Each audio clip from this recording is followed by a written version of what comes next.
Hey y'all, it's Kim. So it's Friday. I'm just posting before the weekend. I may see what other weird stuff I could pull up, but anyway, so of course, the meltdown after Trump's address and all that stuff with the Democrats and these these so-called news media people just have nothing better to do. I think it shows a clip of what Rachel Maddow and that other Nicole Wallace. Trump says she's not a very smart person anyway, and you know that they need to resign. But anyway, y'all have probably seen the clips. But I mean, it's just despicable and hate filled the things that Nicole Wallace was saying about that young boy that survived cancer treatment and all that stuff, and uh, just going back to January 6th, really? Are you serious? I mean, you'll have nothing better to do. But like somebody else said, this Democrat Party is just flailing right now. They're just doing anything and everything. Just somebody said it was like slinging spaghetti against a wall to see what's going to stick. So far, it looks like people enjoyed the speech. They felt positive. Trump's address to Congress and all that stuff are kind of like a mini State of the Union, whatever you want to call it. And then the Democrats are just like shameful in their behavior. Um, Anybody with eyes can see that this party is in a bad way right now. But anyway, I love Miss Rita with Sky News Australia. And of course, she's got her Lefties Losing It series, and I can't help but watch. We'll watch it together. We'll cringe together. We'll listen to these idiots. They're so insufferable. I'm sorry. They really are. I just ah but yeah. I'm sure the ladies of the View are supposed to make. I saw a picture of the thumbnail with Whoopi, so oh boy, here we go. Let's see what Miss Rita's got to say. I love Miss Rita.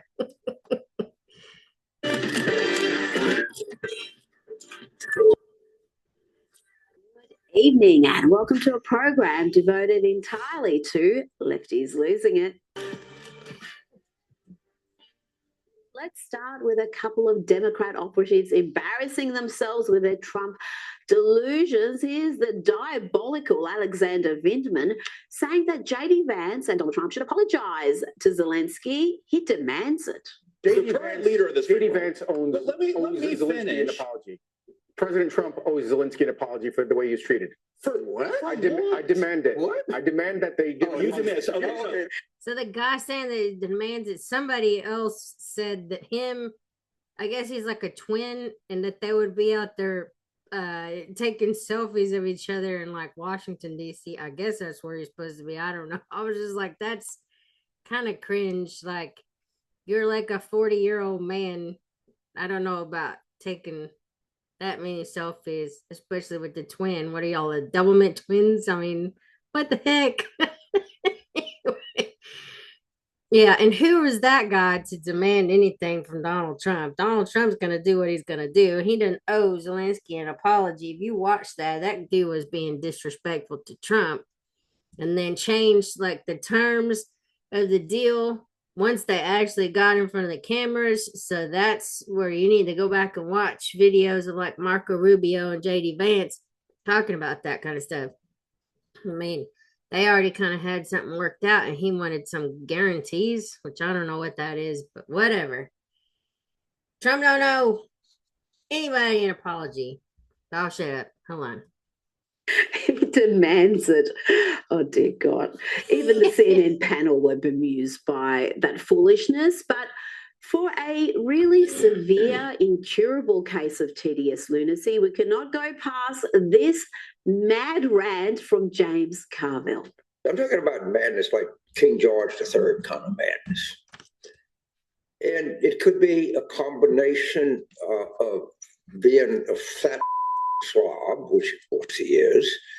It could be that he's can't sleep at night because his beached whale body can't allow the circulation it needs. I don't know. I'm not a sleep specialist or a medical doctor. But I think we should revisit the possibility of a syphilis diagnosis. What? Oh my God. No wonder the Democrats are practically unelectable at the moment. Oh my gosh. Let's look at Saturday Night Live now. They had their own take on the Zelensky blowout, and sadly, it was about as funny as a burst appendix. Sorry if I. You say you want to end this war, but frankly, you don't have the cards, okay? I have the cards, all right? I have skip. I have draw 4. I have reverse. I have get out of jail free. The Supreme Court gave me that one. I have Pikachu and Charmander and Charizard. All I'm missing is a Charmeleon. Not only did that guy look nothing like Trump or sound anything like Trump, the whole thing was so lame and unfunny. And what's worse is that they had the best Trump impersonator available. Shane Gillis was on the show. Here he is on Kill Tony shortly before the election. And I warn you, this is a little blue, but it's actually funny. Hey, everybody. Oh, hey. What a great lady. I talked to her backstage, and wonderful woman. The tits are real. Excuse me. A lot of people are saying her tits are fake. They're not fake. I touched them, and great tits, wonderful tits, American tits, and that's the thing that we've lost under this administration. Where are the American tits anymore? But instead, Saturday Night Live had Shane Gillis doing a new skit. Now, it was okay. It was amusing enough, but he should have been playing Donald Trump. Let's have a quick look at that new skit. The suspects are believed to be 4 white. Yes! No, that's right. Sorry, what's going on? Oh, nothing. Yeah, just relieved that the police have quite identified the suspects. Exactly. Very white. Okay. Police are looking for looters. Huh? You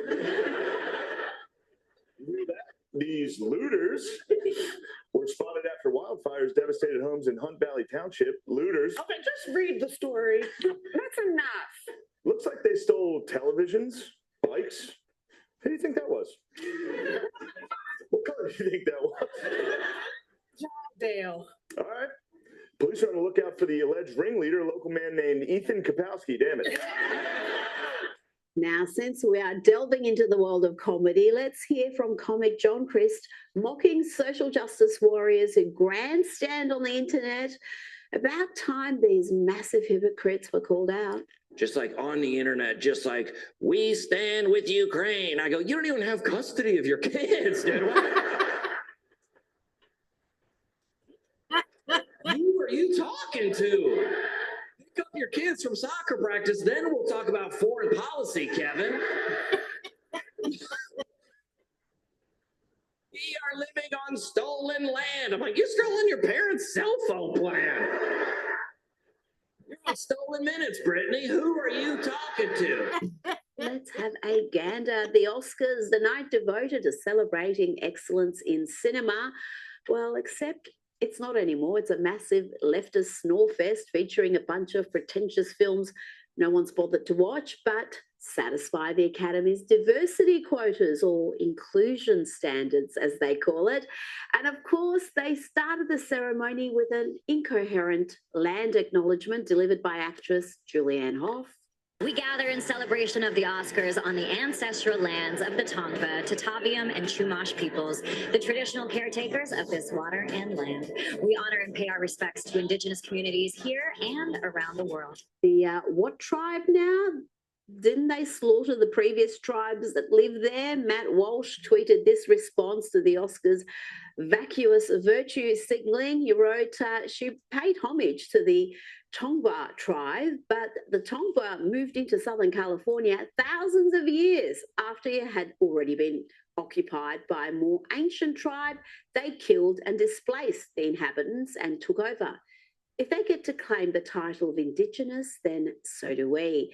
Interesting point there. Almost like lands and people have been conquered over and over again throughout history, and perhaps assigning collective guilt or collective reverence and praise to people based on their colour or ethnicity is not the best of ideas.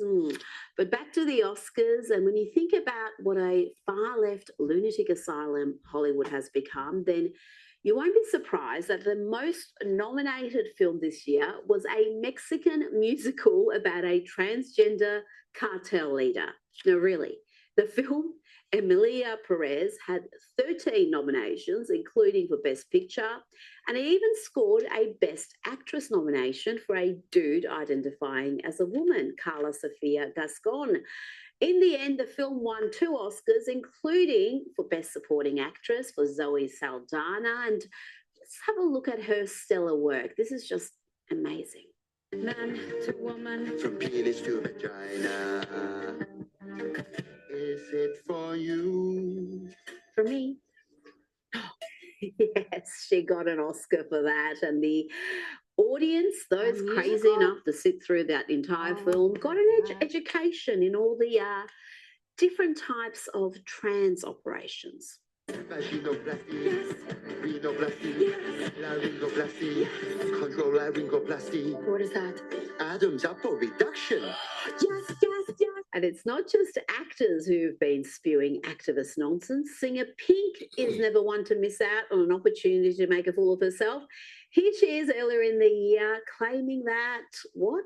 Ladies and gentlemen, and every other gender that absolutely exists, I give you the incredible John Mayer. Yeah, but they don't, Pink. There are 2, count them 2. Everything else is performative attention seeking.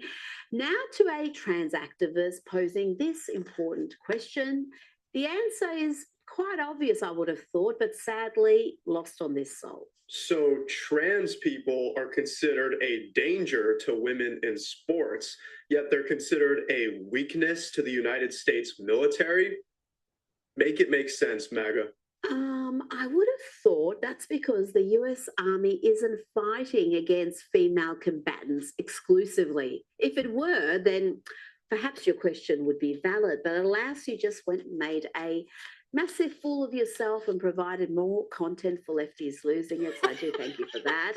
Let's have a look now at the great work of Charlie Kirk. He goes to university campuses around America debating lost lefties. And this next gal needs all the help she can get. Let's say there's a black kid right now. Would you rather have that black kid have a role model be Kendrick Lamar or Clarence Thomas? Kendrick, obviously. So not the black American on the United States Supreme Court. No, he's trying to ban interracial marriage. He's trying to do all. Wow, no, he's in an interracial marriage. He literally he's married to a white woman. Yeah, I know the Roe v. Wade thing goes against. He's trying to ban his own marriage. Yes. What can you say? But it's not just the students, it's the teachers too that Charlie Kirk has exposed for being utter fools. Here he asks the teacher a simple question: what is a woman? The guy thinks he is prepared for this obvious question, but watch him flounder. The teacher, yes. What is a woman? What is a woman? Oh, buddy. Hi. So we define gender as a set of preferences that you have.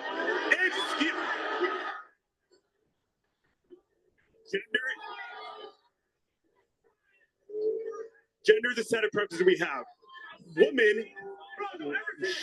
Woman is a social construct that we've agreed upon. Typically, we imagine womanhood as makeup or whatever. There is a difference between the word woman and being a biological female. Woman is a social construct that we use.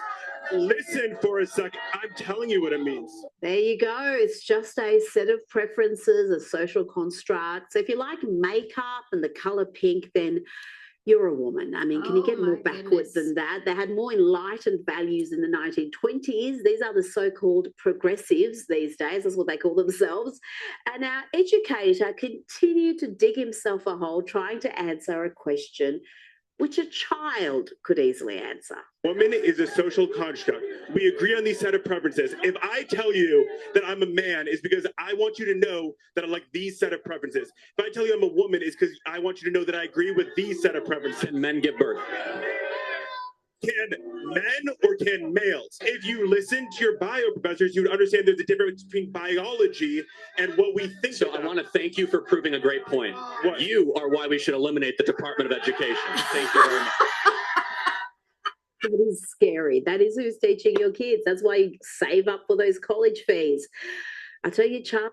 I'll just say this. I felt like I was being indoctrinated. If I had been an 18-year-old when I went to school instead of a 41-year-old, I would have felt a little indoctrinated with some of the stuff I learned in English and even psychology. So just gonna say it.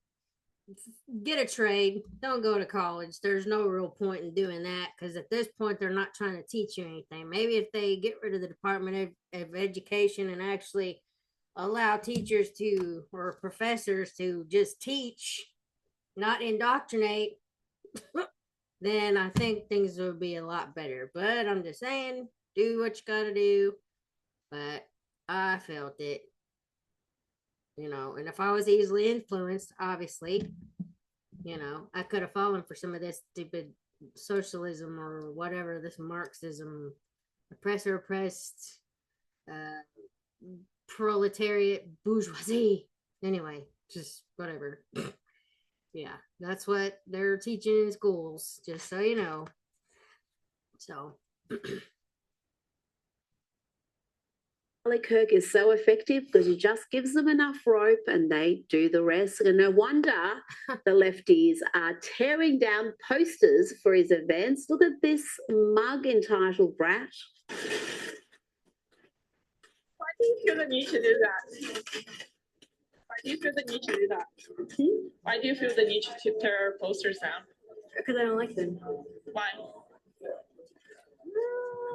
I think you know that. Why?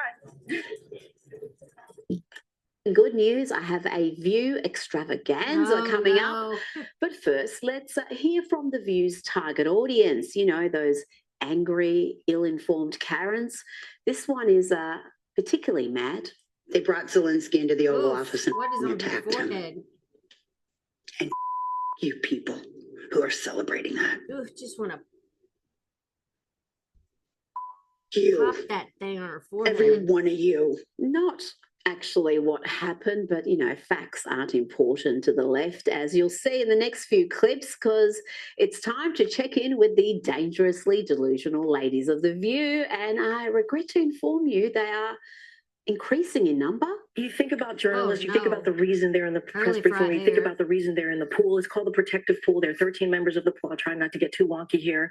And their job is to provide unbiased information to the American people because the American people deserve that. Yes, that's former White House press secretary and professional liar Corinne Jean-Pierre at The View, on The View desk. I wonder, is that a little bit of an audition? As for the American people deserving the truth, you think we've forgotten this? I've spent sometimes countless hours with him, whether it's in the Oval Office, whether it's on the road.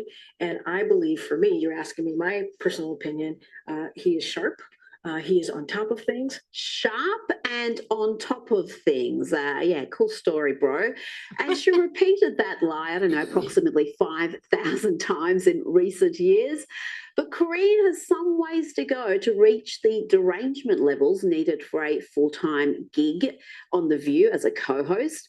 Can she reach that pinnacle, the pinnacle set by, say, Whoopi, also known as Karen Johnson? Yes, that's her real name.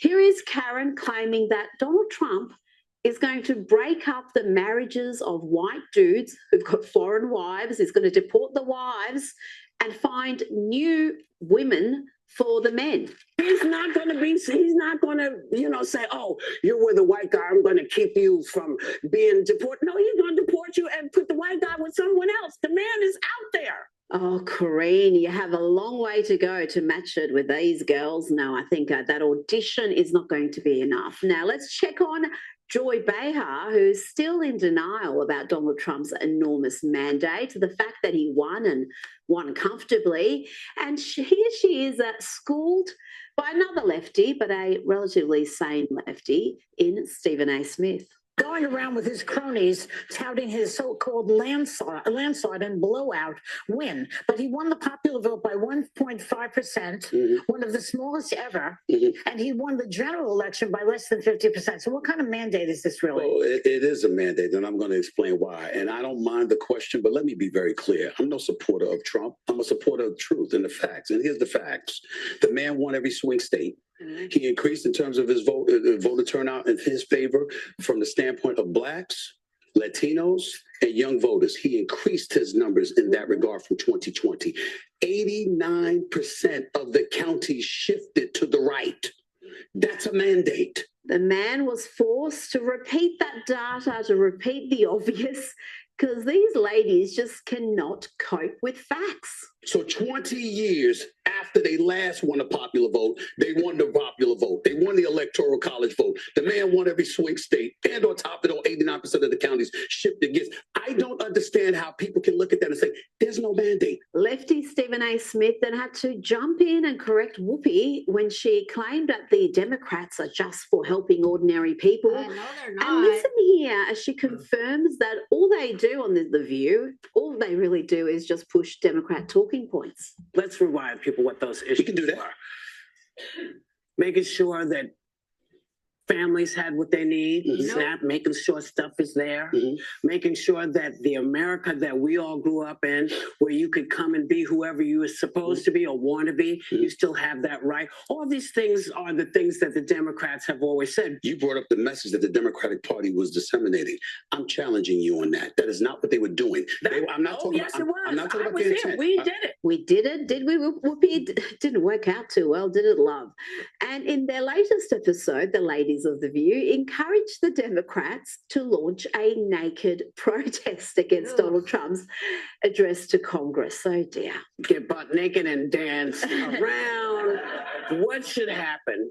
Or should they all wait till the end when freshman Senator Elise Slotnick gives the Democratic response? Anybody? I think they should walk out en masse. Naked or clothed? Naked. I think they should walk out. I think that a picture is worth 1,000 words. Naked protests, walkouts, they really are overgrown children, aren't they? When will the mass tantrum end? But you know, if the View ladies were really serious about protesting Trump, they'd follow this next woman's example and transform themselves into Zelensky. Watch this. Just like this the other day. Oh, no. Yes, she's morphing into Zelensky in a show of solidarity. I don't know, show of lunacy. I can't keep up with the modern left anymore. Let's see if she manages to pull it off. Let's fast forward to the end. There's only so much lunacy I can take. Let's play the last 10 seconds.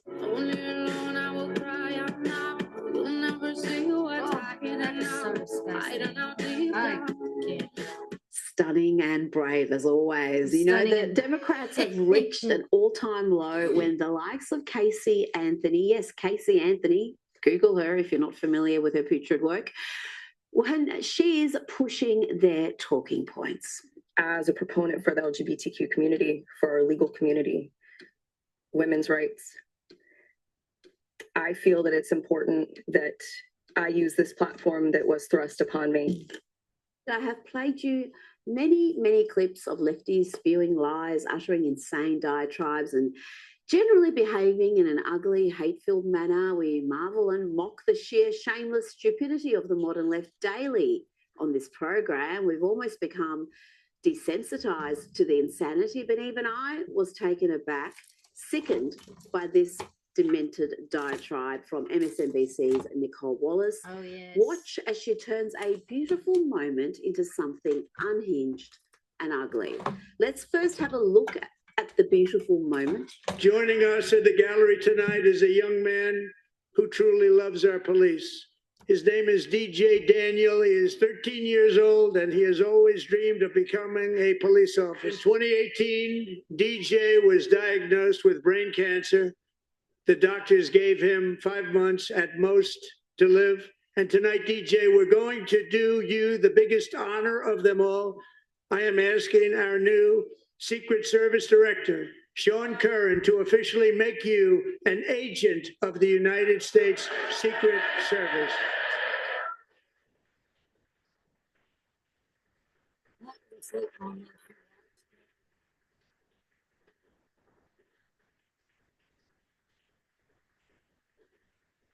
Now, it takes a broken soul to turn that beautiful moment into something ugly, but that's precisely what Nicole Wallace did. Watch here, she starts off pretty well, but halfway through, the TDS kicks in, and she says something so full of bile that she's straight into Lefties Losing It Hall of Shame. But I think this was a lesson in finding one thing that you let yourself feel. And I let myself feel joy about DJ. And I hope he's alive for another, 95 years, right? And I hope he lives and the life he wants to live. He wants to be a cop. He knows what he wants to do. And maybe when you have childhood cancer, that crystallizes for you. And I hope he has a long life as a law enforcement officer. But I hope he never has to defend the United States Capitol against Donald Trump supporters. And if he does, I hope he isn't one of the 6 who loses his life to suicide. And I hope he isn't one who has to testify against the people who carried out acts of seditious conspiracy and then live to see Donald Trump pardon those people. This woman's TDS is incurable. Even Rachel Maddow tried to move on the conversation right after that. She didn't want any part of that lunacy. When you're too far off the reservation for even Rachel Maddow, then you've gone and stuffed up Nicole. Problem is, in the beauty of that child is the tragedy of the Trump presidency. Because we don't know how he survived pediatric cancer, but it is likely he benefited from some sort of cancer research. And it is a fact that Trump has slashed cancer research. It's a fact. Actually not true. And shame on the Democrats who refused to stand for DJ, refused to cheer on this brave kid who has fought for his life, who loves his country, loves law enforcement. They sat there with their bitter looks on their bitter faces, holding their stupid little signs, and refused to just be human for a moment, to acknowledge a beautiful moment. But at least they were being bitter and twisted quietly. Not so Democrat Al Green, who was determined to make a spectacle of himself. This lefty losing it was warned again and again. Small business optimism saw its single largest 1-month gain ever recorded, a 41-point jump.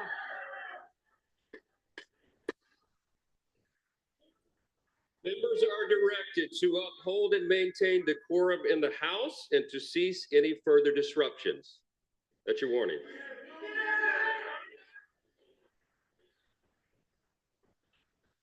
Members are engaging in willful and continuing breach of decorum, and the chair is prepared to direct the Sergeant at Arms to restore order to the joint session. You heard Speaker Johnson, but do you think Al Green listened? No, he kept waving his little pimp cane around and yelling that Trump had no mandate. He was about to discover the FO portion of the FAFO equation. Mr. Green, take your seat. Take your seat, sir. Take your seat. Finding that members continue to engage in willful and concerted disruption of proper decorum, the chair now directs the Sergeant at Arms to restore order. Remove this gentleman from the chamber. Yeah. That was fun. But then old Al had the nerve to say that it was the Democrats who are civil, and then he called for another impeachment of Donald Trump. Good luck with that, champ. Who uses his incivility against our civility. He is a person who has consistently been used incivility against civility. Well, look, I'm willing to suffer whatever punishment is available to me. I didn't say to anyone, don't punish me. I said I'll accept the punishment, but it's worth it to let people know that there are some of us who are going to stand up against this president. And I'm also working on my articles of impeachment. This president is unfit. He should not hold the office. 34 felony felony convictions, 2 times impeached. Earlier today, White House Press Secretary Caroline Leavitt took aim at the Democrats, the media, and in particular, Nicole Wallace's disgraceful antics. Last night, MSNBC's Nicole Wallace disgustingly looped in a 13-year-old boy with brain cancer into an attack on the president over January 6th. And CNN's first Chiron out of the speech called it divisive. President Trump wasn't divisive. The Democrats were. And CNN was proven wrong by their own viewers, 69% of whom, in a post-speech poll, said they had a positive reaction to the president's speech. 69% of CNN viewers like the speech. So even I didn't see that coming. And the YouGov CBS poll was even more positive. 3 in 4 loved the speech. The CBS YouGov poll that shows that 76% of those who watched the president's speech last night approved of his speech. Isn't that interesting? So they thought they were just gonna go in there and disrupt, and actually the American people were happy. It's just that the Democrats, like I said the other day, they hate Trump and they hate America. So anything he does, like somebody said, even if Trump cured cancer, they would have a problem with it. Oh my gosh, these people. Anyway, I am going to go chill out now. I had to work early this morning. But yeah, this thing lefties lose it. I mean, they just get themselves in trouble all the time. But yeah, I will talk to y'all later. Have a good weekend. I'll see if there's anything else I can post. I was trying to find a video. Somebody was actually showing where the Democrats just kept sitting down during that whole thing and weren't clapping for anything good. Anything positive. I mean, they're just become the party of hate and negativity and everything else. But whatever. Anyway, I'll talk to y'all later. See ya. Bye.